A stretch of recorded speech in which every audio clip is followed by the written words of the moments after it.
Aboard me there, starboard lead. Mark 3, Mark ready. Quarter left 3, quarter left 3, quarter 20, quarter 20. Mark Twain. Mark Twain. Safe water on the brown waters of the Mississippi River. And my goodness, many's the time I've been at the wheel of the pilot house, reading the river, watching the shoal waters rippling dark and treacherous, picking my way through the sandbars and the sands. When I was a boy, every one of those boys along the river had a dream to be a river pilot on one of the great river boats like the Alex Scott or the Grand Turk. And I, too, had that dream. Lived to see it come true. That's another story, not what you came for tonight. You came to hear my story about Tom Sawyer and his experiences on and off that river. Yeah, some people have said that Tom is me as a boy, and maybe some of me is in Tom, as it is the author's prerogative to incorporate some of the experiences and thoughts of himself into the words and deeds of his characters. Now, one or two things more before we begin. This is what you might call a dream play. Memory of another time and place. Now, some of our actors portray more than one character, so don't you go getting confused now, you hear? We have no scenery, only tables and chairs and a few benches. So, you're going to have to use your imagination. Why, no scenery in the world can match good imagination. In fact, it's impossible to portray on this stage or any other the spectacle and panorama of life around the Mississippi River. Oh, some people have said that life was simpler then, and it may be that it was, but it sure seemed powerful complicated at the time. It was almost always warm and dry. Like the streets of St. Petersburg, Missouri, running right on down to the river. Oh, and life was, full of beauty, too. Kind of awful beauty that could set a boy to thinking that, why, there are some things in this old world so great that he, by comparison, is of mighty little significance.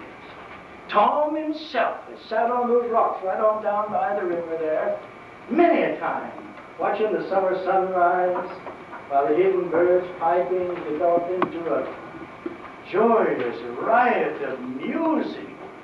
When the light gets up just right, you see one of the brightest and most delightful pictures imaginable. And the river is a mirror.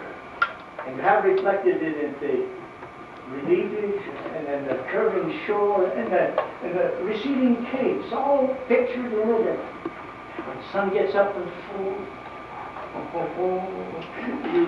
you have pink flush here, power of gold over yonder, purple haze right where you view the best effect. You grant that you have a picture that is well worth remembering. Now, how are you going to put all that on stage? It's impossible. Along here we have a fence, a long picket fence. It's at least 30 yards long. It goes down the corner and around. You can see the length of that fence now, can't you? Well, of course you can. And isn't imagination a wonderful thing? It's Saturday morning. It's spring. And the heat is getting to be so unbearable that, well, the hot, dusty roads are sending up shimmering heat waves, and all the boys in the village would have long since stripped their clothes off to go skinny dipping in the river, except for one thing. Their mothers keeping them at their Saturday chores. That's a mighty fine fence, huh? 30 yards long, all the way down to the corner and around. Tom! You, Tom! That is Aunt Polly. Tom, where did you go to? Oh, that boy will be the death of me. Tom was sneaking around the woodshed a while ago, Aunt Polly. I saw him from my window. He had something under his arm. Maybe he's hiding in there. Oh, the very idea. What are you doing in there? Nothing. Nothing. What's all over your hands? Your mouth. What is this trash? I don't know, Aunt. Well, I know what it is. It's jam. I have told you 40 times to leave that jam alone or I'd skin you alive. Now, where's my switch?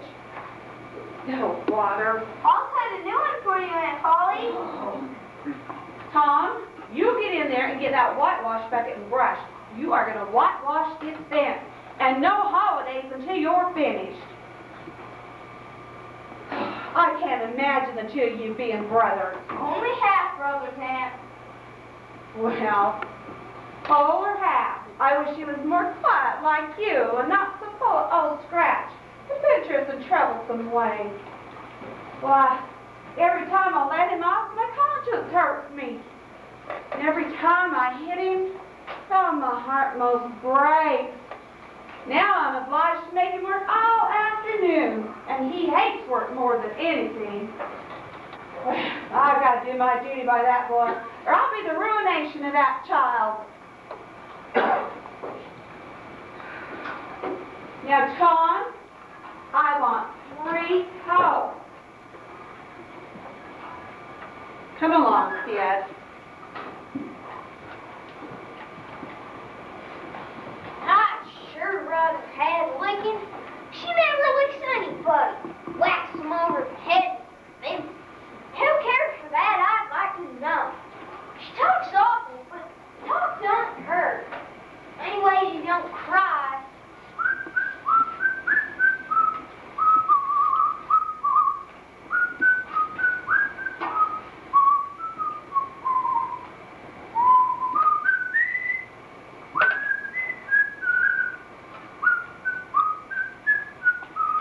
Ho, ho, ho, ho. Well, my favorite young patient, Thomas Sawyer.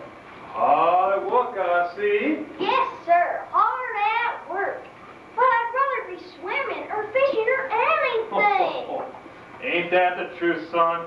I think every man knows just how you feel.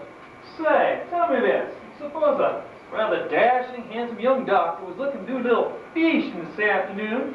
What might he like to catch the best? Like down by Miller's Pond, biggest. Tom, I hear you talking. Oh, good afternoon, Dr. Robinson. I'm always an honor to see the beautiful Miss Polly. And I was just telling my young friend Tom here what a fine job he's doing. But I better be going. Ma'am. Afternoon. And you. Maybe I'll see you. That's a Paul. Now there's a fine young man. You could be just like him too if you put your mind to it. Now remember, 3 coats. I'd sure rather have a licking. That don't last long. What's the law, gal? Want you come out tonight and dance by the light of the moon?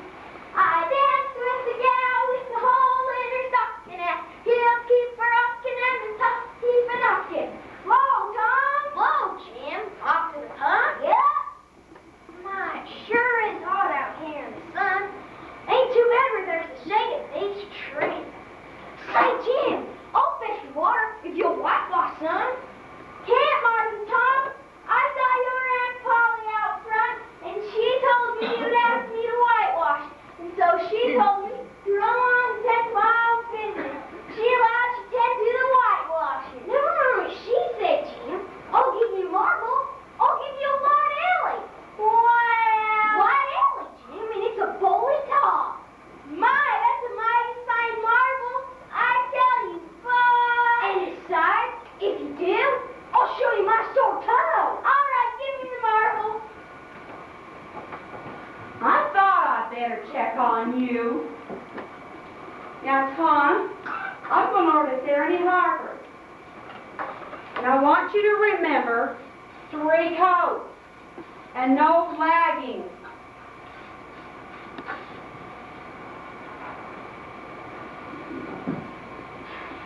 Everybody will be coming by an adventure soon, and I'm stuck. I'll have to change my strategy.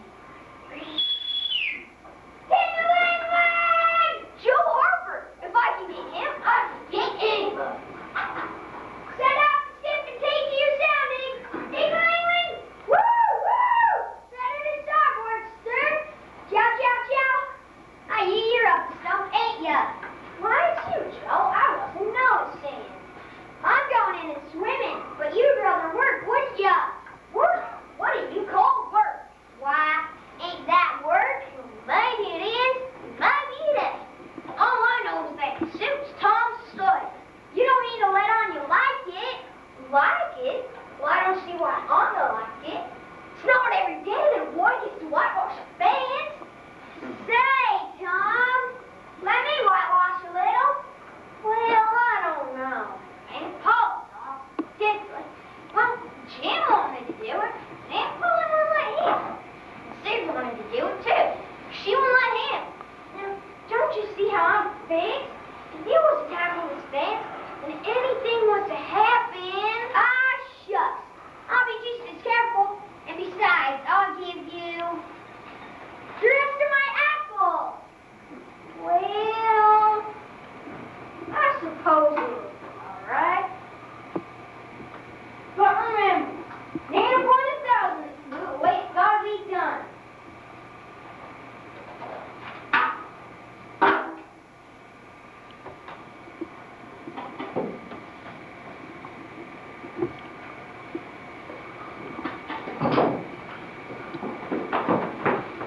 Say, Joe, what are you doing? I'm whitewashing a fence.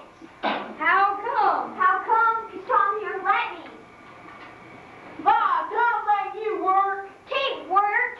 Looks like work to me. That just shows you don't know nothing. And 1 way in 1,000 can whitewash the fence the way it's gotta be done. Right, Tom? Yep. Oh, go on. That don't take nothing. I bet I can do it. Let me have the brush. No. It's Tom's brush and he give it to me. Tom, let me and Billy have a try at it. Well, I don't know. It's powerful important to have it done the way it's gotta be done. Besides, Joe gave me the rest of his apple for a privilege. Say, Tom, I'll give you my poker knife if you let me whitewash some. I got something better. I got a dead rat in this here bag and a string to swing it with. Well, I suppose it'll be all right. You gotta switch off so everybody has a go at it. There's another brush in the shed. I'll get it. Well, so it was. Boys came to cheer and remained to whitewash. And when the strength of one played out, there were plenty of others to fill the ranks. And Tom had a right idle time of it all the while.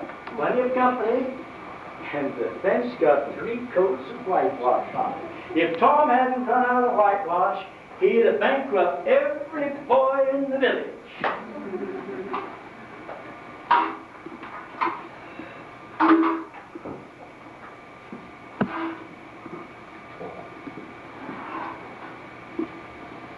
Looks fun, man. Let's go swimming. Yeah! Tom had learned one of the great secrets to human action. Namely, that in order to get a man or a boy to cover the thing, it's only necessary to make that thing difficult to attain. Tom? Tom? Land sakes, that boy. It's awful hot out here. I brought you a drink of water. Laws on me. He's done. Well, he sure goes to show what a body can do if he puts his mind to it. He can do anything. Tom had been a great and wise philosopher like the author of this here story. He had come to realize that work consists of what a man is obliged to do, and play consists of whatever a body is not obliged to do. Mighty fine sense. Now that you folks have had some practice in imagination, we'll get on with our story. Sunday morning, the sun rose upon a tranquil world and beamed upon a peaceful village like a benediction. Tom had set about getting his Bible verses learned, and Sid had learned his lesson days before. Now, Tom, let's see what you know. Blessed are the poor. Yes. Blessed are the poor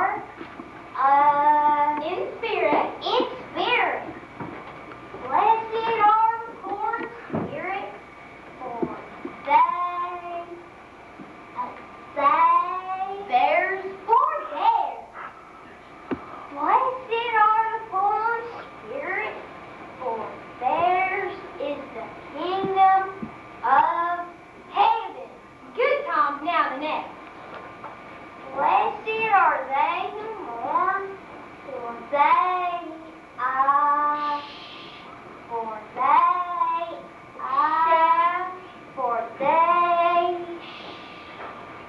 Oh, I don't know what it is. Shall. Oh, shall. You be quiet, Sid. Go on, Tom. For they shall. Shall what? Why don't you tell me, Mary? What do you want to be so mean for? Oh, you must go and learn it again. He'll never learn it. Will, too. It's been on the same verse for 3 weeks. He'll never win a Bible. 10 more verses and I'll have one. I'll show you who will win a Bible. Come along, children. We mustn't be late. Have we learned all our Bible verses for today yet? Some of us have. Come along, Tom. Don't lag.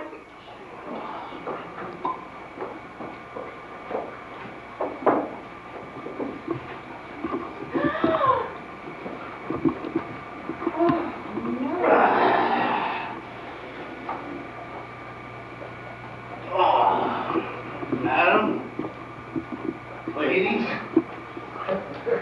Thomas. Hi, Mom.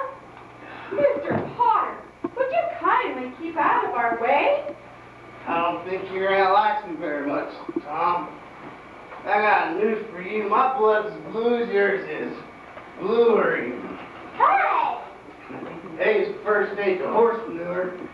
You better go, Mom. You've been drinking. Drinking? Of course I've been drinking. I dig graves for a living. 1 feet deep and drink 6 bottles of whiskey with every one. What a horrible Come person. here. Come on, Tucker. Come here.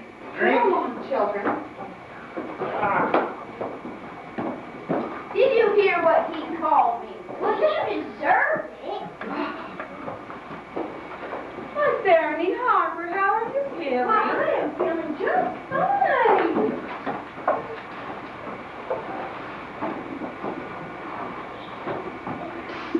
Jim! Have you got any yellow tickets? Yes?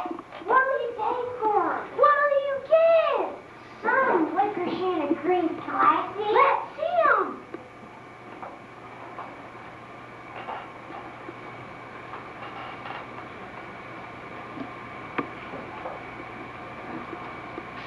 Billy! Have you got any red tickets? Yeah? 3. I'll give you a couple of white alleys for 'em.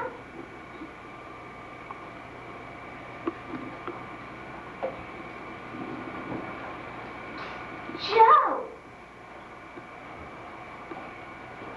You got a yeller ticket last week.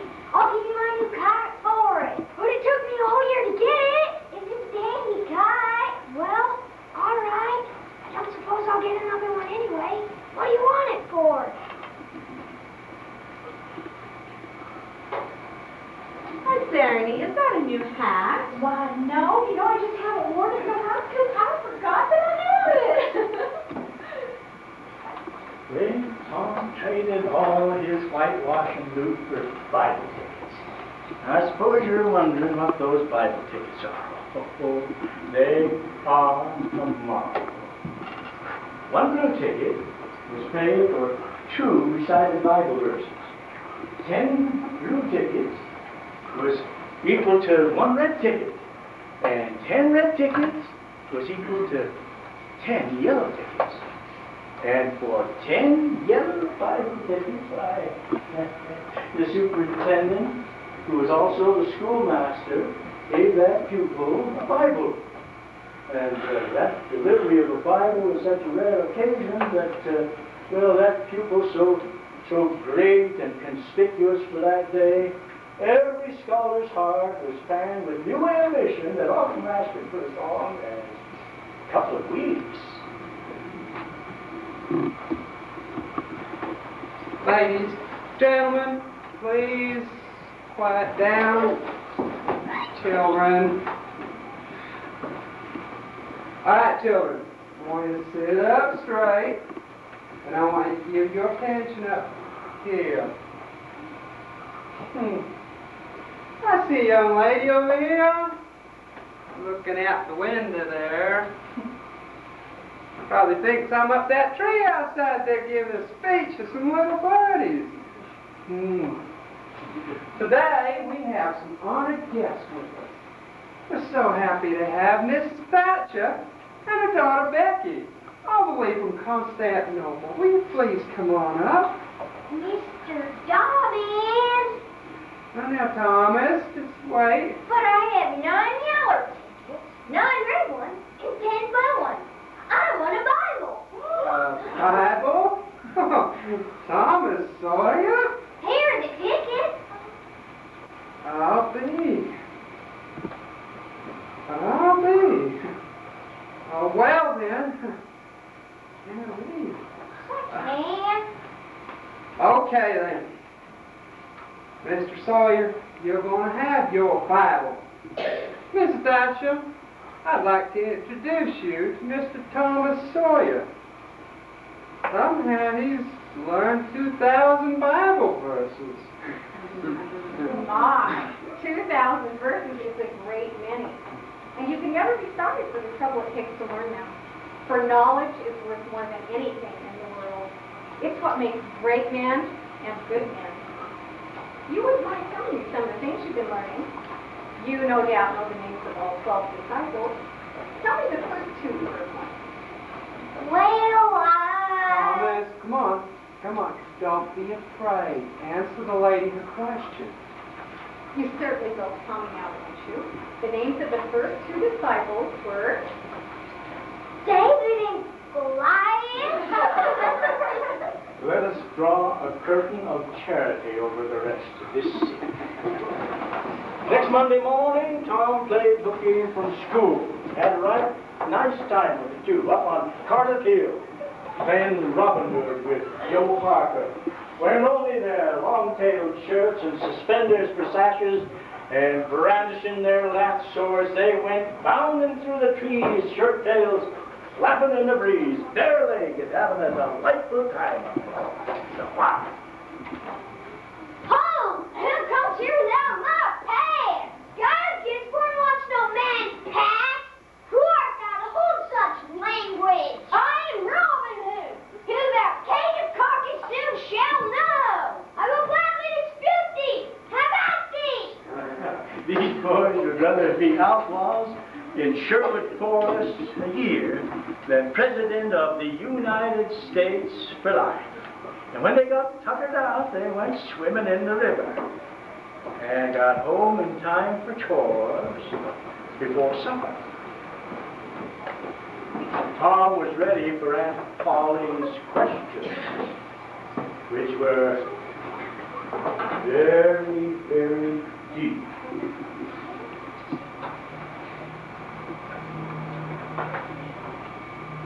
Terrible warm at school today, wasn't it, Tom? Yes, sir. Middling warm in school today? Yes, sir. Bet you wanted to go swimming, didn't you? No. Not very much. Bet you're not too warm now, are ya? Some of us poked our heads after school. My skin, you see. Ha ha ha! You be quiet, Sid. You didn't have to undo your shirt collar where I sewed it just to thump your head, did you? Let me take a look. Oh, well, Father, I was sure you played hooky and went swimming, but I'll forgive you this time. Well, now, if I didn't think you so common waitress, this is black pig. Why, I did sew it with white thread. I'll lick you for that. Oh, hang that boy, can I ever learn anything? Sid, you are mean and hateful. Rosenfeld's a good boy, Mama. He's got a little mischief in him. Not as I know, Mary. Sid, would you get the pail off the porch, please? Yes, Aunt Polly. Mama, why are you so hard on Tom? I don't mean to be hard on him, Mary, but he's got more tricks in him than traveling salesmen. He never plays but one alike. How's about it to know what's a-coming? Oh, I'm laying up sin, and I'm suffering for the both of us, and that's the Lord's truth. Aunt Polly! No. Tom's talking dirt clods at me, Aunt Polly. Oh, hang that boy if I don't lick him good this time.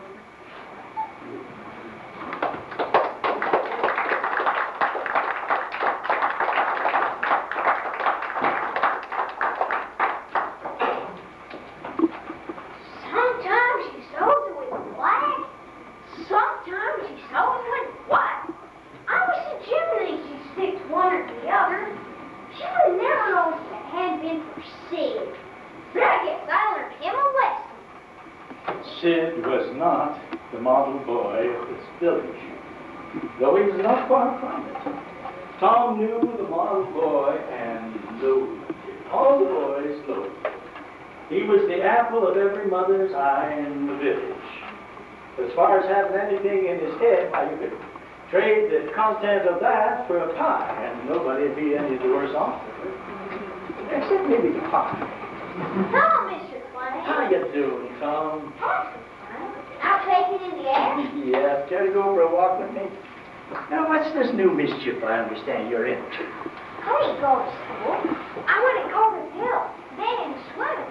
I had myself all covered, and then Sid squealed on me. Oh, well, I heard a poet say once, the best laid plans of mice and men are often brought to naught. Huh? Never mind, Tom. Are you sorry you went? No, sir. It was beautiful.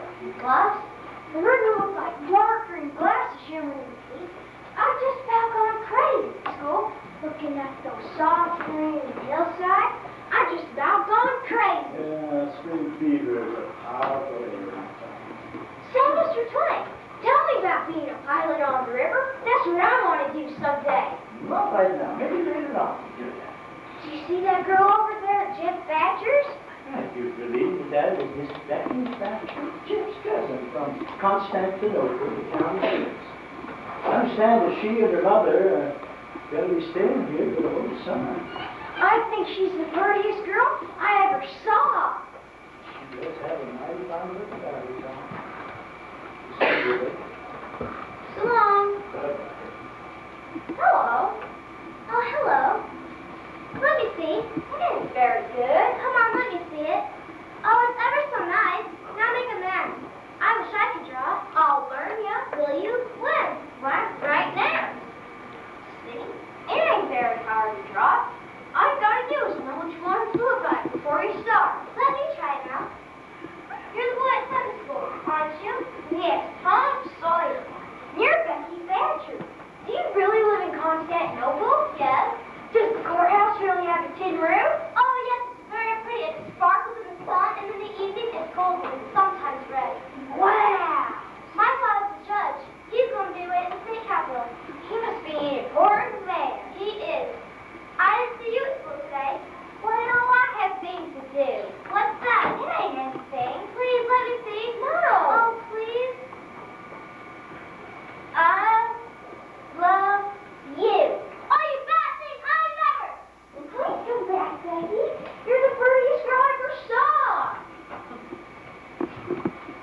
Hello, Huckleberry. Hello yourself. What you got in your sack? Dead cat, really? Let me see. Where'd you get him? Bought him off the boy. Say, Huck, what's dead cats good for? Good for. Cure warts with. I know something better. Bet you don't. What is it? Spunk water. Spunk water? I wouldn't give a darn for spunk water. Did you ever try it? No, but old Mother Hopkins, Bob Tanner did. He went and stuck his hand in the old stuff with rainwater in it. In the daytime? Certainly. With his face in the sun? Yes, at least I reckon so. Did you say anything? I don't know. Aha! Talk about trying to cure warts such a plain fool way as that. Why, you gotta go all by yourself to a spunk water stone, and right at 6 midnight, you jam your fist in and say, barley corn, ancient meal short. Spunk water, swallow these horrors. And you'll walk away quick, 11 steps with your eyes closed, turn around 3 times, and walk on without talking to anybody. Well, that is the way Bob Tanner done it. Bet not, because he's still the worst boy in town. I've taken off thousands of warts that way. Sometimes I even take them off with a bean. Yep, the bean's good. I've done that. Say, Huck, how do you cure warts with a dead cat? Why, you take your cat and go and get in the graveyard long out at midnight, when somebody that was wicked in there. When it's midnight, a devil will come, or maybe 2 or 3. But you can't see them, you just hear something like the wind. And when they're taking that fellow away, you heave your cat at him and say, devils follow warts, cats follow devils, warts follow cats, and I'm done with you. Did you ever try, Huck? No, I ain't, but old Mother Hopkins told me. Well, then I reckon it's so then, because they say she's a witch. When you gonna try it? Tonight, I reckon. They'll come after old Buck Williams tonight. But he was buried Saturday. Didn't the devils get him Saturday night? Why, the tongues don't work till midnight. Then it's Sunday. Devils don't slosh around much on Sunday, I don't reckon. I didn't think of that. Can I come with you? Of course, if you want to feed. A fierce tame, likely. Will you meow? Yes, and you meow back if you get the chance. Last time you had me meowing around, so old man Hayes got thrown rocks at me, saying, darn that cat! Well, I couldn't meow that night. Amy was watching. Well, so long, Huggy. So long, Mo. Let me tell you about that boy, Huckleberry Finn. He was the juvenile outcast of this entire village. Son of the town no good and cordially hated and dreaded by all the others of the village because he was idle and lawless and bad. But mostly because all of the children admired him so and longed to be in his lawless society and wished that they dared be more like him. Tom, like all the other children in the village was strictly forbidden not to play with Huckleberry. So he played with him every time he got the chance. Wind made a faint moaning noise in the trees that night. The calming up made their way to the tombstone. The moon slipped in and out of the dark. Say, Hubby, do you reckon the dead people like it for us to be here? I wish I know it's awful song like him.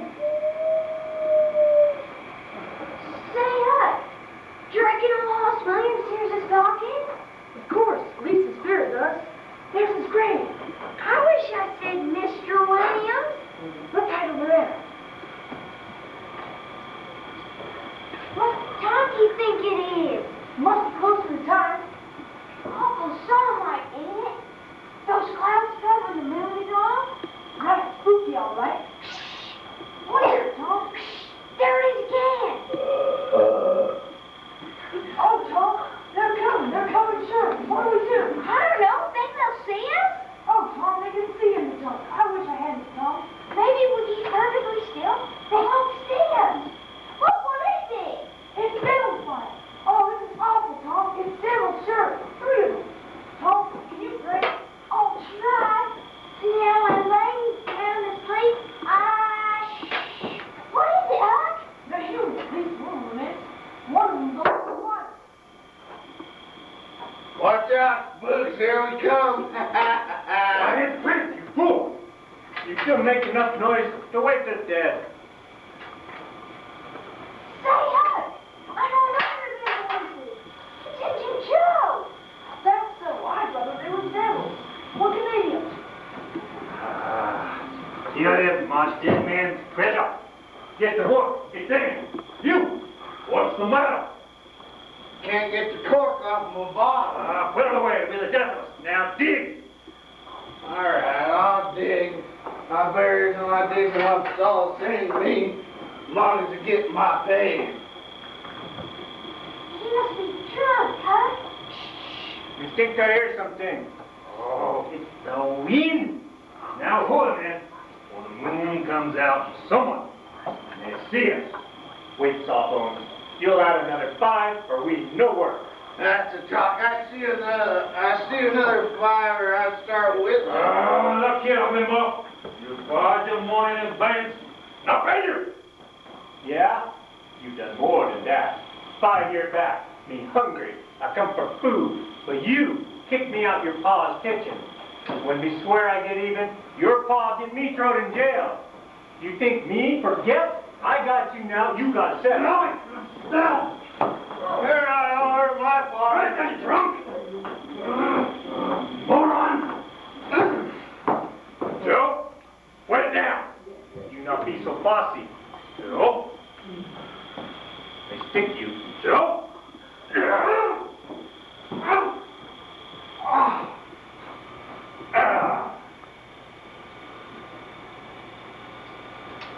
There now. That score's settled. Did you see that?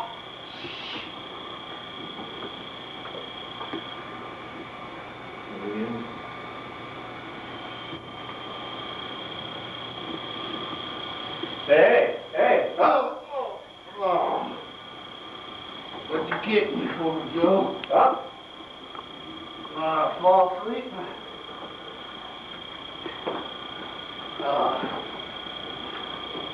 What's this, Joe? It's a dirty business. What you do it for, my father? I never done it. Look here, that kind Hey. of talk won't wash. Mine's all the mother I can't think. Never should have drunk tonight. Honest now, Joe. Did I do it? You two was scuffling. You said you could not. You come up, jam your knife into him, fall down drunk, there you lay.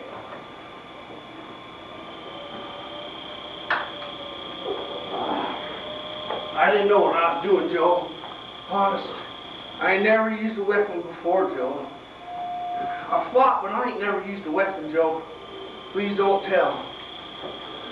You always been fair square with me, my father. I no go back on you. You're a true friend. You're a true friend, John. That's enough of that. You take these things. I finish with this. You be off yonder way. Go to the old tannery. I come for you when it's clear. Leave no tracks behind you.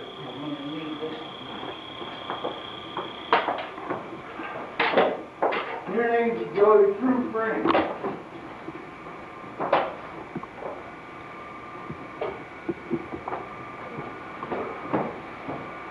The devil take you both.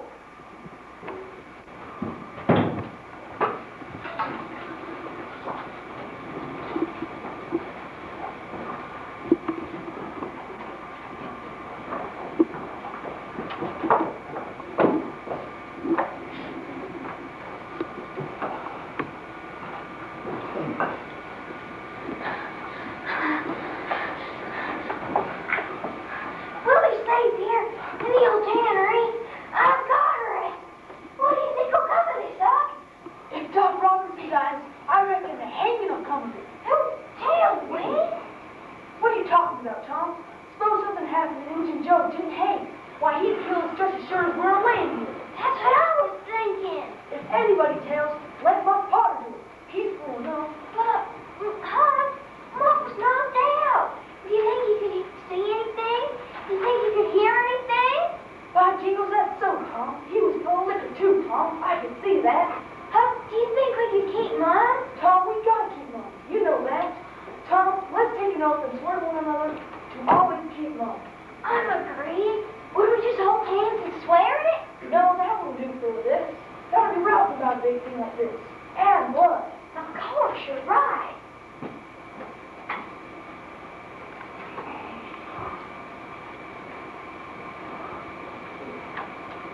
Huck, Dan, and Tom Sawyer swear that they will keep us, and if they ever tell, to drop them dead and rock. Now, cut your fingers and put your blood right here. Tom, will this keep us from ever telling? Always? Of course, we'd drop down dead if we ever told. You know that. I reckon that's so. Someone's going to die, sure. There it is again. It's right outside. Oh, Lordy, I'm thankful I know that, boys. It's Harbison's bull terrier. Oh, that's good. I'd bet anything it was a stray dog. Oh, Tom, that ain't old Harbison. Look, Tom, look. It's a stray dog. Quick, Tom, who does he mean? He must mean both of us. We're right here together. Oh, Tom, I reckon we're gonna. I reckon there's no mistake we're all up. I've been so wicked. Dad, bitches, this is what I get for playing hooky and everything a fella's told not to do. You, bad Tom Sawyer? You're just so pie alongside what I am. Wait, look up. He's got his back turned to us. Jingles, did he before? Now open him in. There's someone over there, Tom. Whereabouts, huh? I believe it sounds the other end. Sounds so anyway. Huh? Do you dare to show if I leave? I don't like you. Those things to show. But we gotta go out that way. That's not far. Jimmy, Tom, it's him the dog needs.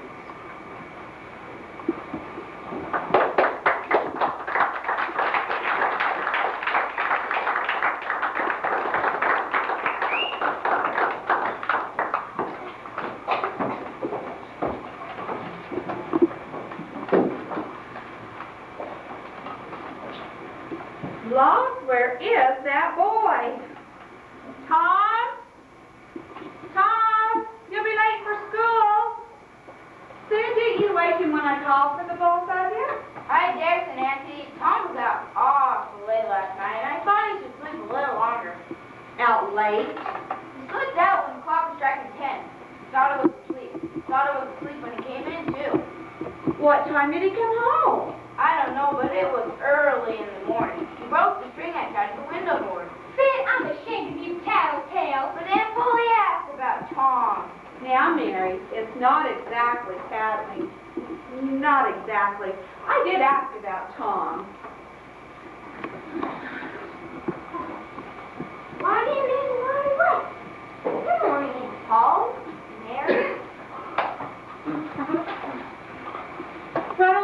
school, the both of you, so you're not late.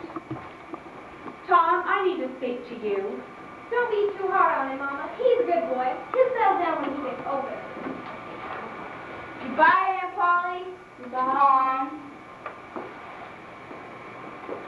Now, Tom, I'm not going to ask you where you went last night, because it would break my heart so.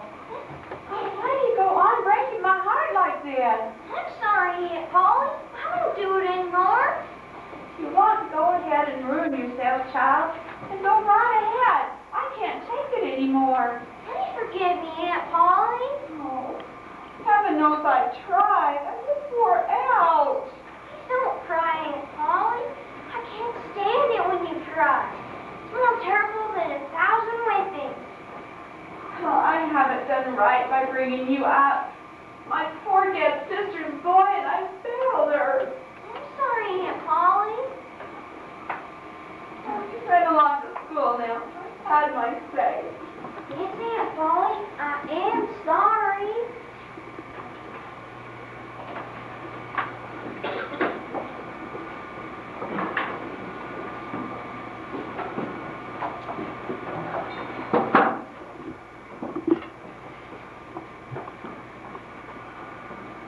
You should have seen his face when that boulder came rolling down the hill. Low, Tom! Low, Tom! Did it hit him? Bounced right over his wagon, but scared him to death. His old black face turned almost white. And then my mom said she'd make an overdress for me. That's nice, Susie. Wait till Mr. Dobbin sees Tom. Why? Thomas played girls yesterday, and on Sunday, David and Goliath. David may have played Goliath, but Tom is no match for Charles. You haven't seen him that yet. He roared like a lion. Oh, Mary, I'll see you later, Becky. Hello. Oh, hello. May I sit by you? Sure. I'm sorry I got mad at you. Was John something you want to say? I suppose. If you want, at recess.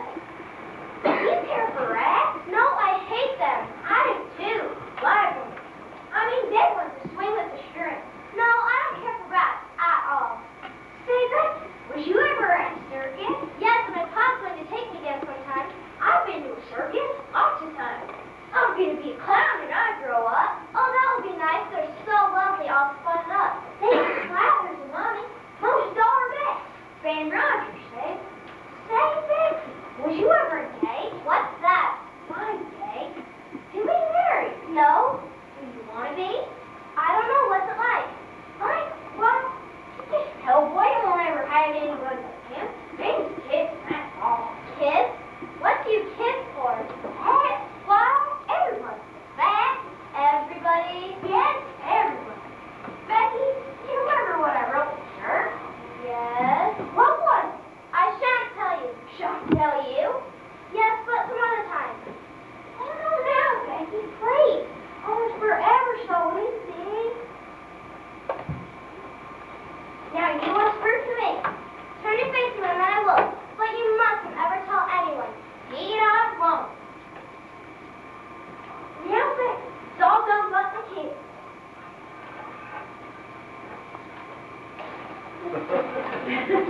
Now, Becky, it's all done.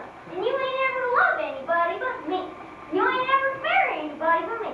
Never, ever, and forever. Walk into school with me, come back home, 'cause that's what it is when you're engaged.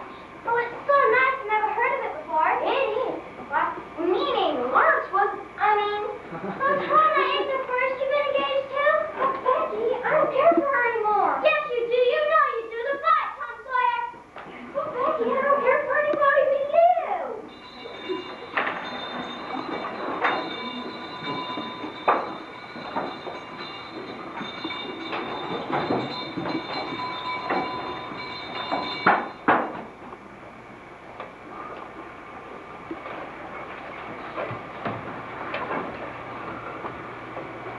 Thomas Sawyer, Joseph Harper, come up here.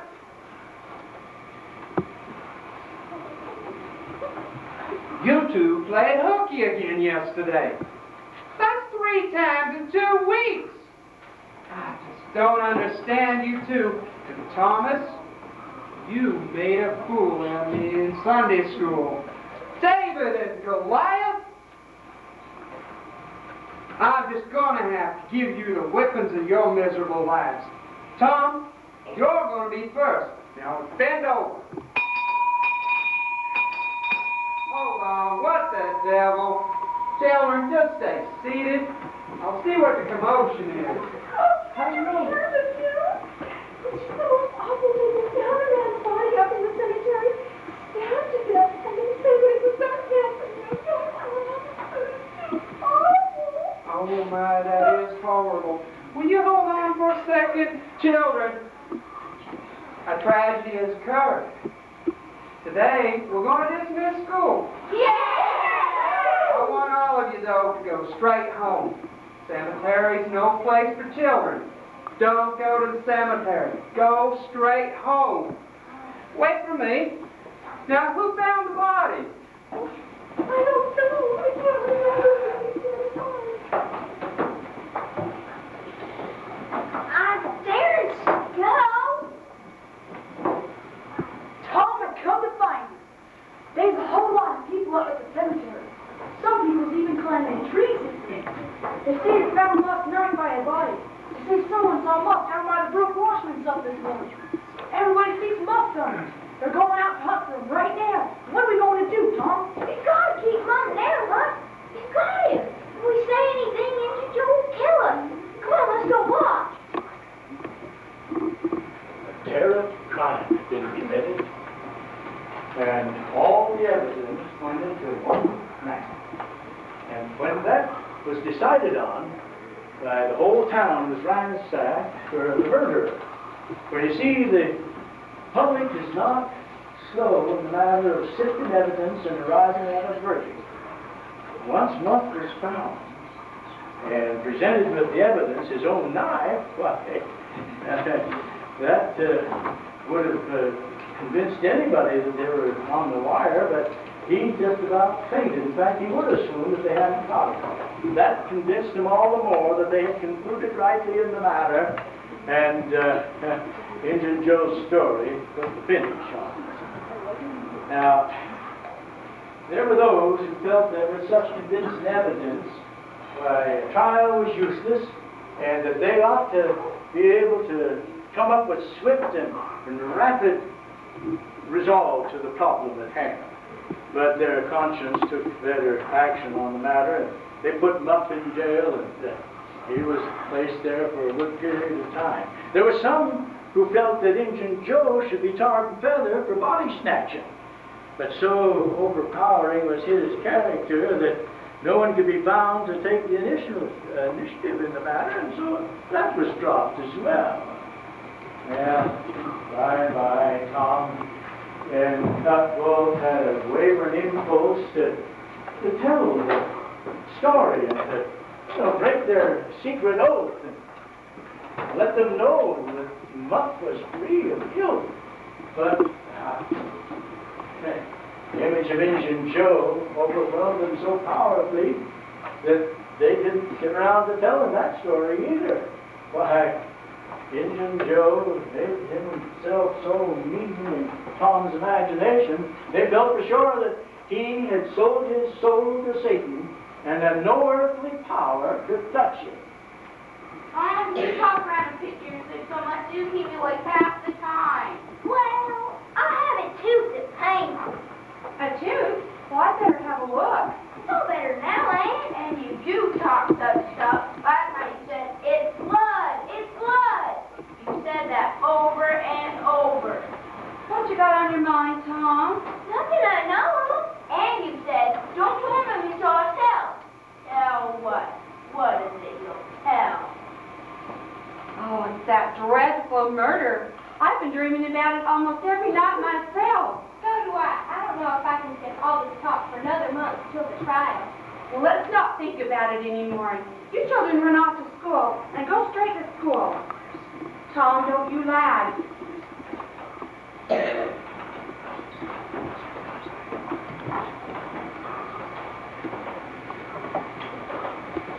Oh, Becky, come. Please don't still be mad.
joy of dark and mysterious ways. Pirates. They set off, gathering their supplies as becomes pirates. Before the afternoon was done, they had all been able to gather the great joy of warning the people that pretty soon they would hear something. And all who received this vague message were cautioned to be mum and wait. Finally, the dread hour of midnight arrived.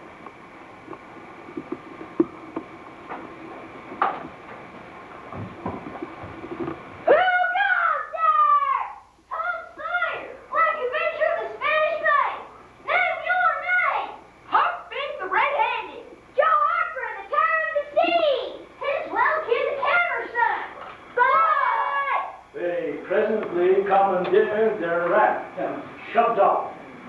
Tom in command. Huck at the after oar, Joe at the forward. Tom stood amidship with folded arms, giving orders in a stern, low whisper. They passed the distant town with 2 or 3 glimmering lights, showing where it lay. The Black Avenger wished that she could see him now, abroad on the wild deep, and giving orders in the stern, warm commands of the pirates. They arrived at the island shortly thereafter, and they found a great joy and satisfaction, and life was glorious for 2 whole days.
They shoot a cannon over the water and it makes the body come to the top.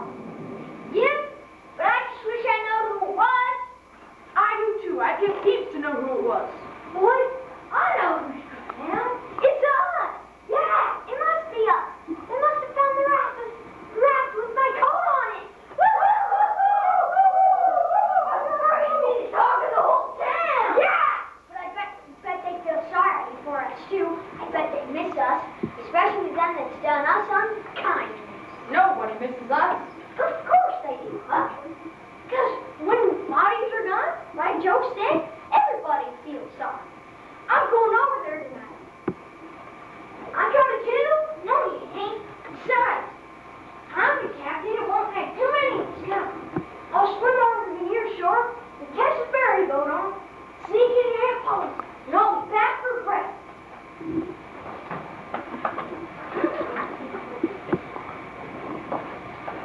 Yeah, Tom made his way over to the village unobserved and found Aunt Polly's home shrouded in gloom. Tom made a mental note of the conditions there, seen so that his report would be spiced and needed. As he observed the sorrowful conversation from his hiding place, Tom was overwhelmed with a powerful feeling of homesickness. These were feelings that he'd been pushing aside, fighting ever since the adventure began. But before he could give it a second thought, another mischievous plan took place in his head. and all feelings of homesickness fled in the wonderful urge of a brand new excitement.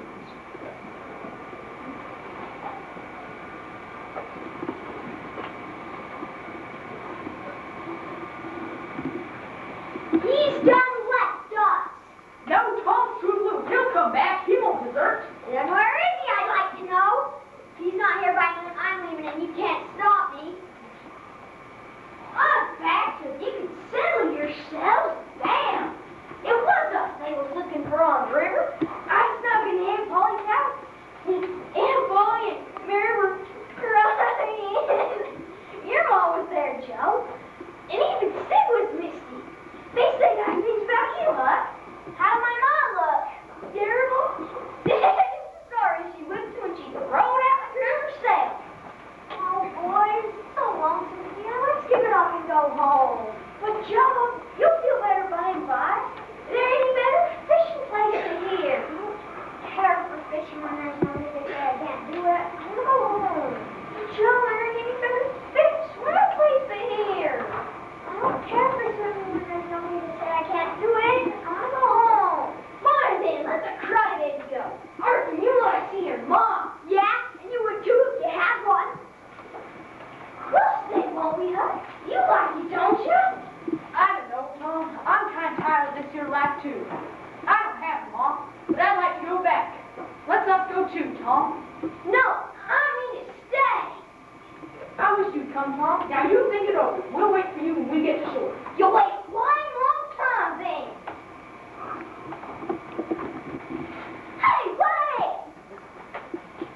I was gonna wait today till later, but since you're deserting me, I better tell you now. When I was over at Aunt Polly's house, they was saying if they couldn't find our bodies by Saturday, they was gonna have our funerals on Sunday. So I was thinking, you don't mean to say what I'm thinking, do you? We sneak into church on Saturday night and appear when they're having our funeral. Why then, I can see their faces now. Sounds fine, Tom. Them pie do. Why, it's just the thing a pirate do. Come on, let's go swimming. Yeah!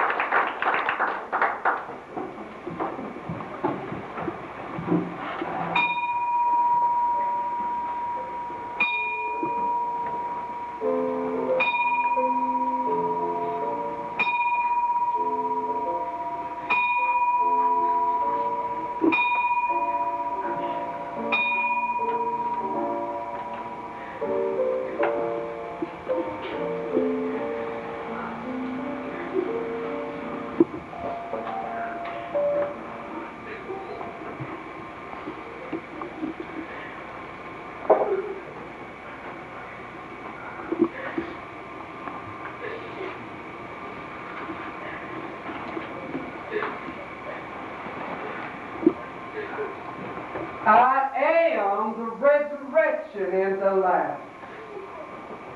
He that believeth in me, though he were dead, yet shall he live. These words of comfort, consolation at this time, this tragedy of these poor young lads, no longer will we feel in their sweet natures. No longer will we hear the laughter in our streets. No longer will we see them playing. Lord, preserve us!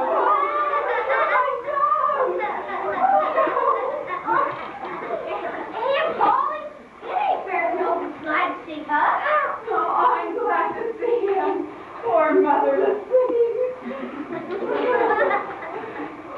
Praise God, from whom all blessings flow. I know you know it, and I want you to sing it with all your heart. Ready? Praise God from whom all blessings flow. Praise Him, all creatures here below. Praise Him, all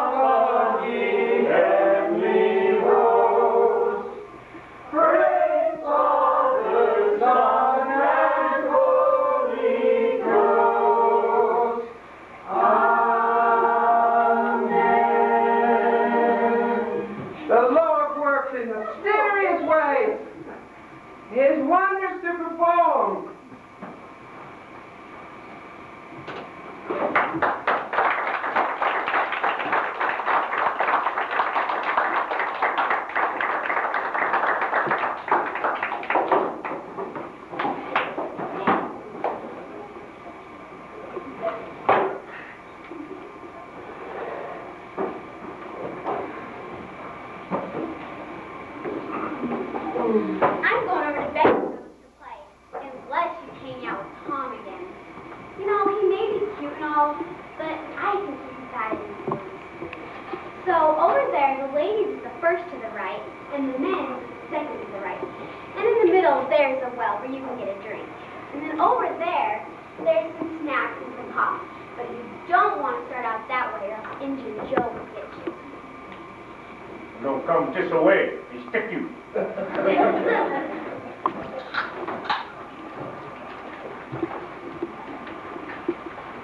Well, I didn't say it wasn't a mighty fine joke, Tom. For you to make everybody suffer while you boys were out playing games. But it is a pity that you could make me suffer so. Zippy, you could come all the way over here to your own funeral. And you don't somehow tell me that you weren't dead, just run off. I believe you would have, if you would have thought of it. Would you, Tom? Well, it was a spoiled everything. Well, I hope you loved me that much that you could care about us that much. Well, Daddy, you know I do care for you. Well, I'd know better if you showed me. Hush now, I thought. But I cared about them back something. They must attack to that. You be quiet, Sid. What did you drink? Like, Wednesday night, Aunt Paula was sitting by herself. Sid was sitting by the window. Me and Mary were sitting by him. Well, so we did. So we always do. Hush, Sid. Come on, Tom. And I dreamt that Joe Harper's mother was here. Why, she was here. Go on. And it seems to me that a winch. It flows up. It flows up. Try to recollect, can't you, Tom? Yes, do try harder. I've got it. It blows the candle. Oh, go on, Tom. And it seems to me that you said, well, I do believe the door or something. Instead of saying shut up. What I did, didn't I, Mary? Just as I'm sitting here. Go on. Oh, it's all just getting as bright as day now. Next you said that I wasn't bad, only mischievous. And then you began to cry. Mercy on us. Go on. And then Joe's mother said that he was the same way. She wished she had listened when she threw out the herself. As I'm sitting here, I've got to tell Sarah Harper about this. Let her tell me about her rubbish about all this superstition. Come on, Tom, tell me some more. And then he said, I don't think I said anything. What did he say, Tom? He said, I think he said that he wished I was better off for always telling off to. If I had been a little bit more well-behaved sometimes. There, did you hear that? It was your very word. And Aunt Polly shut you up sharp. I lay I did. And then there was a lot of talk of dragging the river, having our funeral on Sunday. And then you and Mrs. Harper left. She left. And you prayed for me. And I heard every word you said. That I took and wrote on a piece of signal card. Please, said, only out there. And set it on the table by the candle. And then I thought I felt so sorry that I went and kissed you right on the lips. Did you, Tom? What did you kiss me for? Because I loved you. Oh, Tom, I can forgive you everything for that. It was very kind, even though it was only a dream. Hush up, Sid. You do the same in a dream as you do when you're wide awake. Now, you boys and girls have attended me long enough. Now, get along to school, and don't be late. I can't wait to tell Sarah Harper. Pretty thin, as long as the dream is that without any mistakes.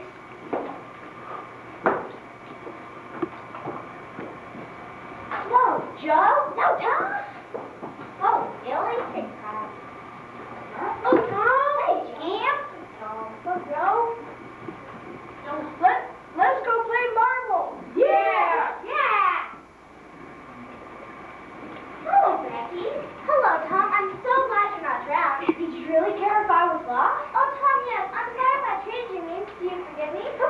Becky. My mom let me have a picnic of cake. Will you come? Are we still engaged? Why, of course, Tom.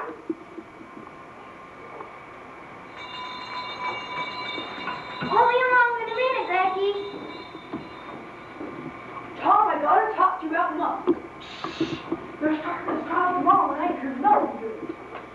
Becky, you haven't gone and said anything about... Why, of course not, Tom Sawyer. We wouldn't live 2 days if that got found out. You know that. Well, I reckon we're safe as long as we keep Mom. I reckon. What's the talk around? All bad. It's got me in sweats as though he can hide somewhere. They say he's the worst villain in this country. And they wonder he wasn't ever hung before. I reckon he's a goner. I reckon he gets no account, but then he ain't ever done anything to hurt anybody. Just fishes a little and looks around considerable. But we all do that. And he's kind of good. He gave me half a fish once when there weren't enough for 2. And then he's kind of stood by me when I was out of luck. Well, he's making kites for me. I wish we could get him out of there. We couldn't get him out, Tom. Besides, it wouldn't do no good. They'd catch him again. Why, who's got 3 siblings? Then do it too. I'm taking him some tobacco tonight. Want to come? I'll meet you after school.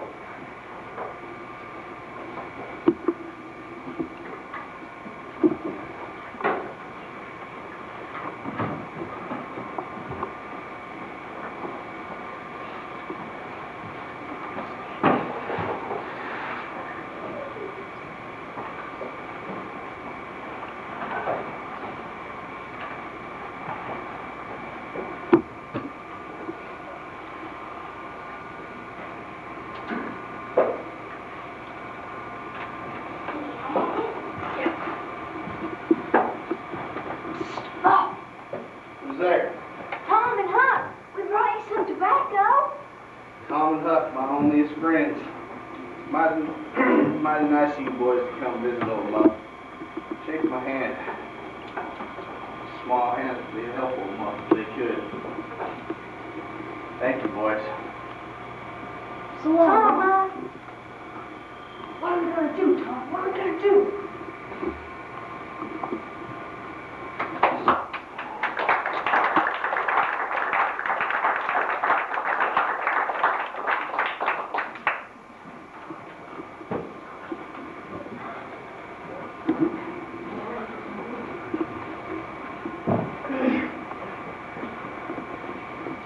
Tom Sawyer, I'd like to skin you alive. What have I done? Oh, you've done plenty.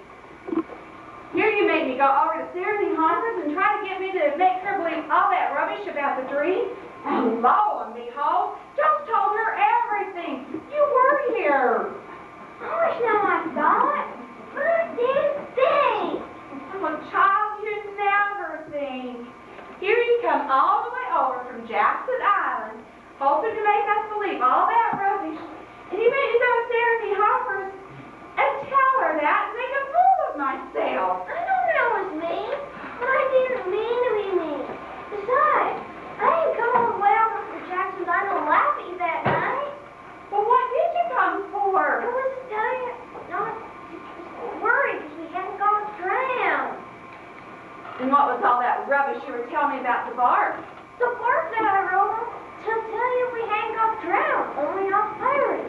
I wish now you go back and see if I feel on it. What did you kiss me for, Tom? Because I loved you. And you were laying there moaning, and I felt so sorry. Kiss me again and then go to bed.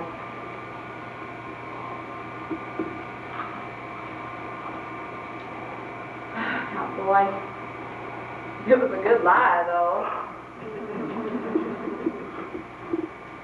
Well, I dares but look. If I don't want it to be a lie, I hope the Lord will forgive him. Oh, Tom. Oh, Tom, I could forgive you a million sins for this. Yeah, she blessed Tom many times. Her prayers slept through the night like a child wrapped in a marvelous dream. Tom, on the other hand, spent a fearful night, for conscience is a terrible companion. When he closed his eyes, he saw Aunt Polly weeping over him. And when he tried to push that vision out of his head, there was enough fodder to take their place. Or worse, Injun Joe, along in the night, a terrific storm came up. And oh my goodness, there was thunder, and there was mighty crashing bells and cymbals of lightning. Why, he had not the shadow of doubt that all this hubbub was about him. He figured he had taxed the forbearance of the powers above to the extremity of endurance, and that this storm was to destroy him. It may have seemed to him a bit incongruous. It may have seemed to him even a little bit waste of pomp and ammunition to kill a boy with all of this. But there was nothing incongruous about getting up such a powerful storm as this to knock the props right out from under an insect like himself. And by the storm played out and died away. And Tom decided that maybe he had been spared. But you know, there was always this terrible, terrible nightmare of his. His conscience continued to plague him. Now, for 2 more nights, as the trial of Muck Potter drug on, his sleep was a horrible torment till he made a fatal decision.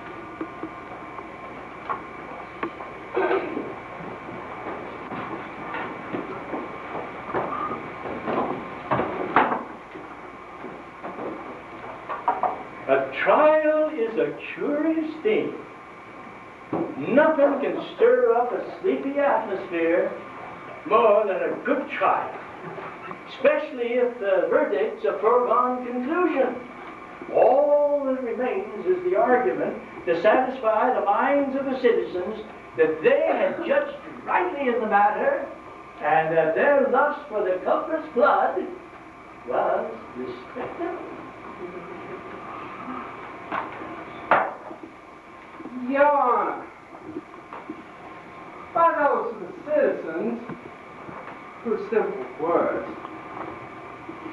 above suspicion, and might I add, has not been refuted by questions or cross-examination by the defense attorney.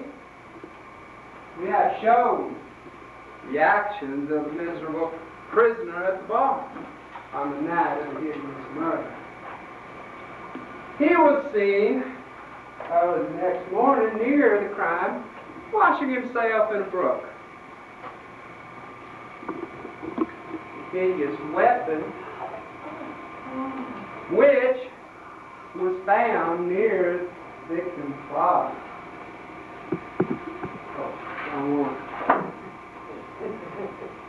When presented to him, not like this. It's wound. It's wound. We also have a sworn affidavit signed and testified by Mr. Joseph, Mr. Injun Joe here. He stated in this affidavit that an argument ensued over money.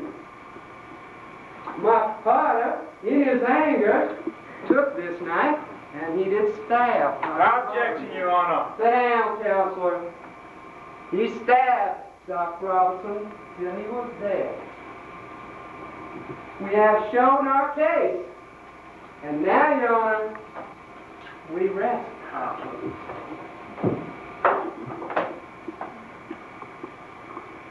Your Honor, at the beginning of this trial, the defense had in mind to admit that this humble prisoner did the fearful deed while under the evil influence of alcohol. However, we have changed our mind and shall not offer such plea. Your Honor, please call the bench Thomas Sawyer. Your Honor. Sit down. Have a seat, son. Thomas Sawyer, tell us, where were you the 17th of April? About the hour of midnight. Little Allison, please, don't be afraid. In the graveyard? In the graveyard. Mm-hmm. Tell us, were you anyone near? Horse Williams Craig? Yes, sir. Just a trifle, Allison. How near were you? As near as I am to you. Ah, see? Were you hidden or not? I was hid Well? behind the elms that are on the edge of the grave. Mm-hmm. Anyone with you? Yes, sir. I went with. Wait, never mind mentioning your companion's name. We shall call him later. Did you kill anything there with you? Only. Remember, my boy, truth is always respectable. What did you take there? Only a dead cat.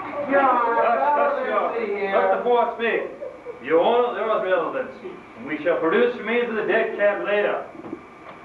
Now, my boy, tell us, what in heaven's name were you doing in the cemetery with the dead cat? We went to hear what with it. Mm-hmm, I see. Probably not a remedy that dashing, handsome young doctor would have recommended. Your Honor, it's not so important for us to establish why young Thomas is in the graveyard, only that he was there. Now, my boy, pay no heed, no attention to this heinous prosecutor.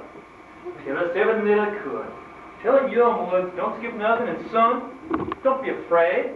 Well, we went to hear what with the dead cat when Doc Robinson, Muff, and Injun Joe came, and there was a fight, and Muff was knocked down, and Injun Joe. Tom Sawyer, me kill you for this. No! Tom! No! No. Well, as usual, tickled world took Buck Potter to his heart and received him as freely as it had abused him before. But that sort of conduct is to the world's credit, and you ought not to find fault with it. Tom's days were days of jubilation and exaltation, but his nights racked with torment. Why, he was absolutely certain that old Injun Joe was going to wreak his horrible revenge on both Tom and Puffy. So, for a good long while, he just decided he was going to take care of the matter, but nobody could find Injun Joe anywhere. And after a period of time, he was pretty much forgotten, figured that they'd lost him to some other territory, and days were much happier for months thereafter. And there were many things that were much more delightful to Tom.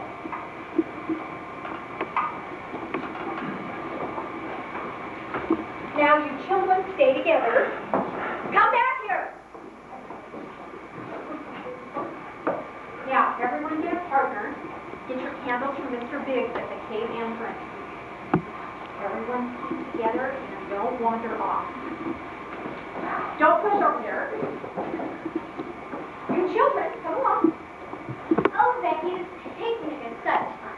And going to Ezekiel's cave is so exciting. Come on, Susie. Oh, I'm pleased. Ask her if you can stay at my house. All right, I'll ask her. If she says yes, I'll get you on the line at the ferry. Okay. Hey, sweet. Say, Becky, instead of you going to Harper's tonight, we'll climb right up the hill to the widow's office. She has ice cream. She has roast every day. Loads of it. Oh, that would be fun, too. But what will Mama say? Oh, shucks. Your mom won't know. So what's the harm? Besides, all she cares about is that you get home safe. I guess you're right. Come on, Becky. Let's go get our candles. I know this cave as well as any man in the county. Medulla's Cave. Vast labyrinth, crooked aisles, chasms that led nowhere, ran into each other and ran out again. It was said that one might wander for days through the twisted rifts and chasms, never find the end of the cave. No man knew the cave, or some young men knew a portion of the cave, but it was not really practical for them to go much beyond that portion. Tom Sawyer knew as much of the cave as anyone. Oh, I'm tired of running in and out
see your hand touching your nose.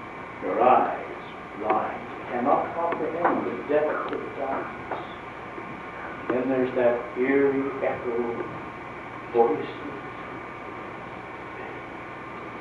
minute drops of water, and heartbeats thundering across the damp, musty clay walls. This deep stillness had grabbed the heart of Tom Becky.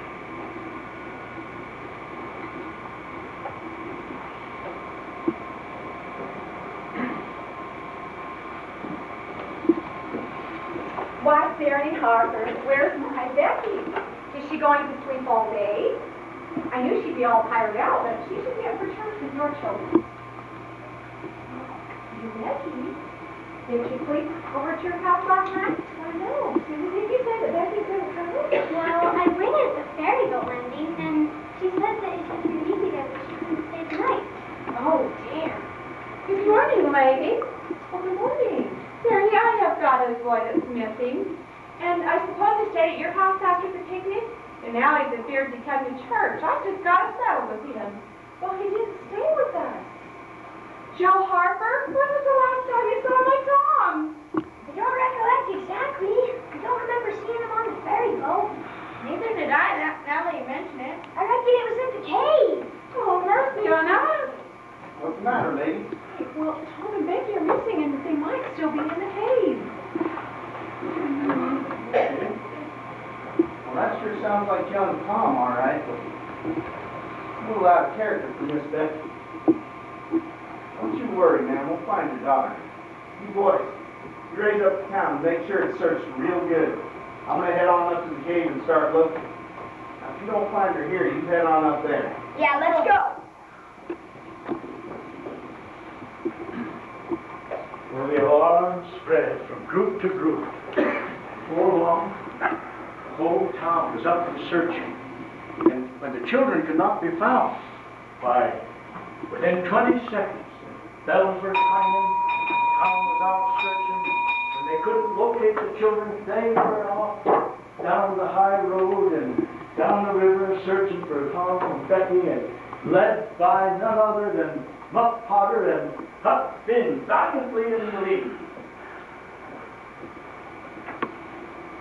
Inside the cave, there was no spirit of excitement.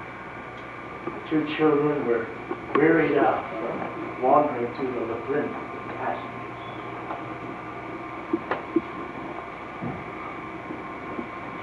I can't go on, Tom. Here, sit over here. Maybe you should go to sleep and get some rest. Oh, how could I get to sleep again? I wish I had never waked up before. We'll get out, Becky. What are we doing? I can't go out. Well, I just had to go slow and feel our way along. It's lucky I brought some extra. But Tom, those pitfalls, if we don't have candles, we can't see them. We'll just have to go slow and feel our way along, and we won't fall on any of them. Oh, Tom, I'm so hungry. Do you remember this? It's our wedding cake, Tom. Yeah, I wish it was as big as a barrel, but it's all we got. I bring it from the picnic for secure the whole place grown-up people do with wedding cake. But now it'll be ours. Don't cry, Becky. Shh. Did you hear that? What? I didn't hear anything. It sounded like a far-off shout. They're coming for us, Becky. Hello, hello, we're over here. Call again, Tom. Hello, hello. I can't hear them anymore. Hello. Hello, Tom Sawyer. You come to me, Tom Sawyer. I'm going to kill you. There's a pit over there, 100 feet deep, water at the bottom. I'm going to throw you down there, Tom Sawyer, and your little girlfriend. You'll drown like rats. Please, Mr. Joe, I had to tell. Now you have to die. Tom! Put him down, Joe. Muff Potter? That's right, Joe, and I ain't drunk this time. Now put him down. You young'uns head off out that way. the matter, Joe? You yeller? Yeah. I see. You think you're the only one gonna leave this cave alive, huh? I stick you like I stick Doc.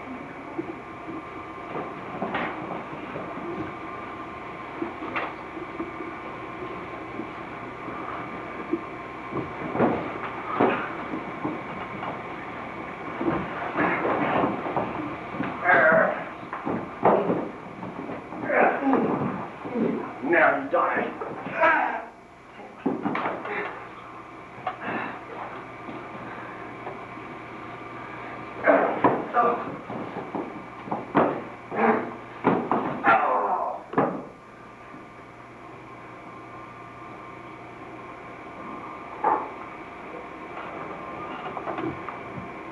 No, you die.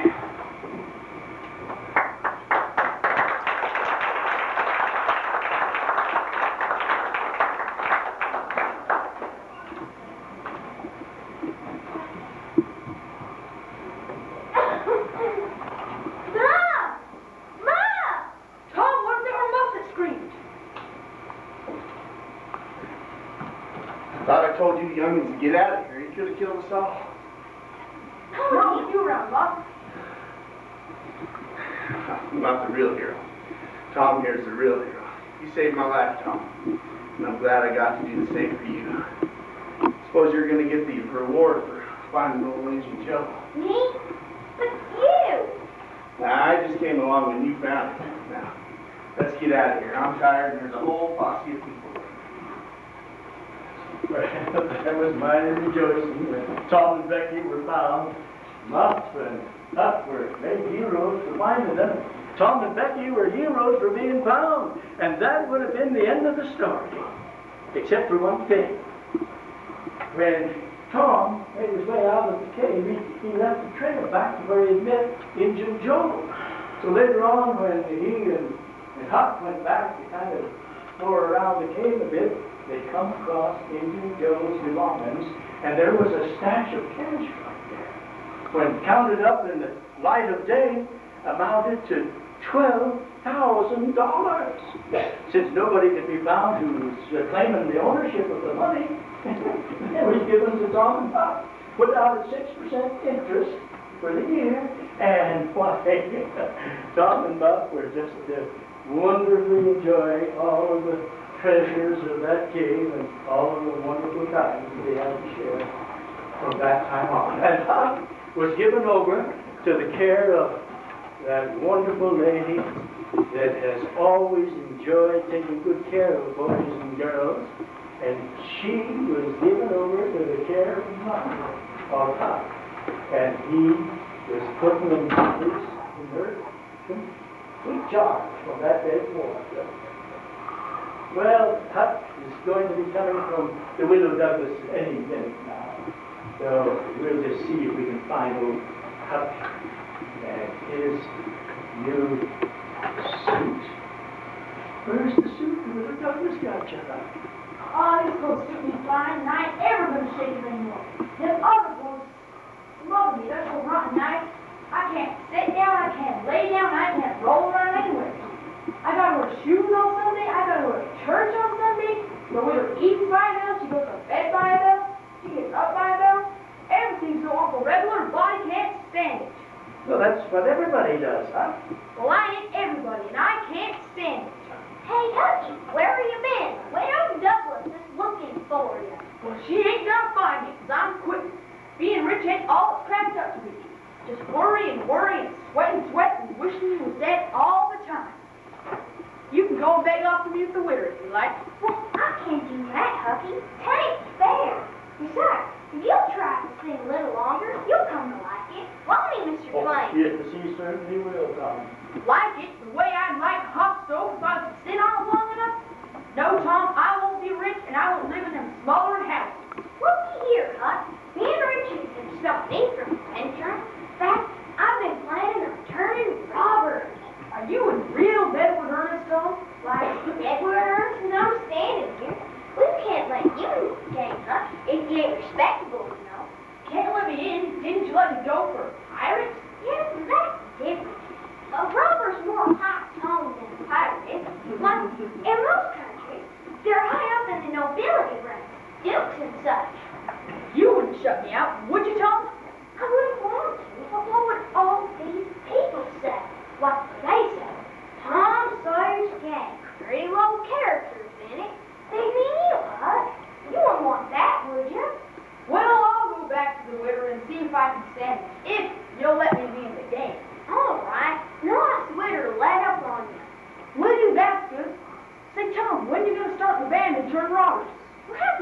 initiation tonight. Maybe. The what? Initiation. To swear ourselves together, and even if we're chopped to splinters, not to tell our secrets. No, that's gotta be done in the awfulest, lonesomest place you can find at midnight. That's something I like. And all that, you gotta swear it in blood on a coffin. Why, that's a million times bullier than pirating. I'll stick to the winter till I rot. And if I get to be a regular ripper of a robber, and everybody talking about it, I bet she'll be glad she snaked me out for wet. Good night, Mr. Twain. Good night, boys. Good night, my boys. Yeah, I hope you like it. I'm powerful fond of them myself. In fact, you know, I've been thinking I probably ought to do a sequel to this story. I think I might call it The Adventures of Huckleberry Finn. Thanks for coming. You all come back and see us again sometime, you hear?